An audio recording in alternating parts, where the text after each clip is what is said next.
Welcome to Being at Home with George during COVID. And as we usually start off the program by talking about this idea of embracing whatever comes up and generating the hope. And today I'd like to talk about this idea of making time to pause and reflect. It's interesting because true understanding comes from reflecting on experience. And this guy, Howard Gardner, he wrote many books about multiple intelligences, but one of the books he wrote was this book called Extraordinary Minds, where he talks about Mozart, Beethoven, Virginia Woolf, all of these amazing people. And he said they had three habits that they all engaged in. And one habit was reflection. They reflected on experience. So I'll name the three, then we'll focus on reflection. So reflecting on experience. The second thing was to leverage our strengths. So obviously we have to know what we do well and then focus on that and leverage that. And the third thing they did was they call it framing. I like to call it reframing, or as Dr. David Hawkins calls it, expanding the context.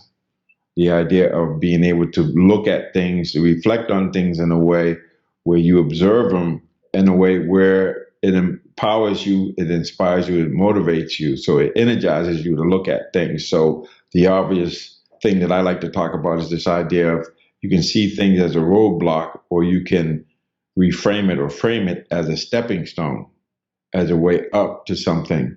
And so just reflecting on experience, what does it mean for us? Is it helpful? Is it not helpful? Is it moving towards wellness or moving towards illness? If you will say, is it moving towards peace and love, or is it moving towards anxiety, frustration, fear? And so obviously one of the things that we want to talk about or reflect on, I like to do this practice myself, is am I investing in fear or am I investing in love? And in my book, The Mindful Athlete, Secrets to Pure Performance, I talk about this Cherokee grandfather talking to his grandson about these two wolves that are raging this ferocious battle inside. And the grandson gets concerned and says, "Grandfather, which one will win?" And the grandfather said, "The one that I feed." And so this idea of reflecting on our experience, reflecting on what thoughts are we entertaining? Are we investing in fear, frustration, anger, or are we investing in love, being in a growth mindset? So that there's a correlation between what we're investing in and how we behave. And so when I invest in fear, I'm more apt to react to situations rather than to respond. When I'm coming from love, I'm responding, which means I'm creating the space between stimulus and response. And in that space, I'm making choices that are in alignment with wellness, with connecting with people, connecting with myself, with peace, love. It doesn't mean that I don't deal with unpleasant things. It just means that I'm using this pausing and reflecting. Is this helpful? Is this not helpful? It's really that simple. Is this thought, is this feeling helpful or not? Now I embrace it, say, yeah, this is it. I'm feeling frustrated. I'm feeling the anger. Then the question is, okay, reflecting on it, if I'm feeling the anger, how do I abandon it, or how do I get angry and express my anger in the right way without hating? But the main thing is just noticing that hate is, or anger is present, and understanding if I keep that in mind, if I invest in anger, then that's what I'm creating. And so this idea of investing and just observing my experience. And it's interesting because all of this has to do with the idea of intention. And so for me, the more I can be conscious of my intention, then I'm able to, in that space between stimulus and response, respond to something instead of reacting to it. So when I react to something, that means it's an unconscious intention. And so the interesting thing about me is when I observe my experience, and I believe this is true for all of us, sometimes I don't know what my intention is. It's not clear, or it's kind of automatic without having a space. It's just a reaction.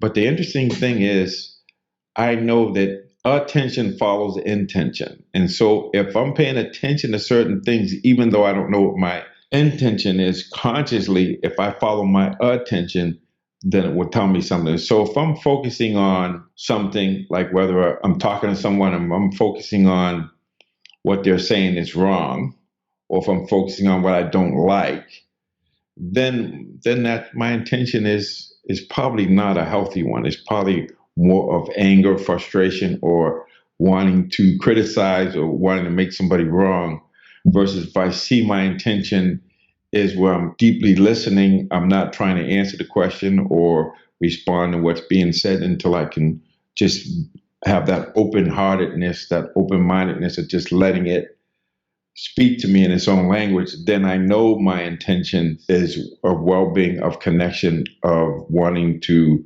be compassionate, be empathetic. And so it really is that simple, is reflecting on this idea of I may not know what I'm doing, but if I watch my thoughts, if I watch how I feel, if I watch where my attention goes, what thoughts I'm holding in my mind, those are the investments I'm making. So the real question is, am I investing or am I spending? Which is another way of saying I'm investing in fear instead of investing in love or growth or seeking to understand. So true understanding comes from reflecting on experience. So it behooves us to pause every once in a while and reflect on what it is we're doing. Are we investing in peace or are we investing in war? Are we investing in fear or are we investing in courage or love? So this idea of pausing and reflecting could be really helpful. It's helpful for me. And I think about it in terms of coming up on 37 years of sobriety, but it's not only just sobriety. I was shopping for some office furniture or some furniture for some office space that I'm using. And I had to go through looking at different pieces of furniture until I got to a place where I said, okay, that feels good. And then reflecting on it and saying, okay, so what's my intention for the furniture? Is it going to be functional? Is it going to be a piece of furniture that's going to allow me to relax and be at ease? Or if it's going to be a piece of furniture that I just need to put in there without any functionality just to fill up the space? And so for me, this idea of pausing and reflecting and thinking about, well, what's my intention? And it's interesting because even though I didn't really know where my intention was, my attention kept going to the leather chair, the recliner, and the fact that it felt comfortable more so than how much it would cost, but just really focusing and getting clear about what my intention was.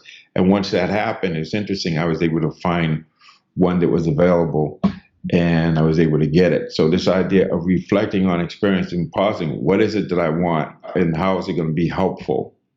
And is it appropriate for the space, for the need that I am identifying?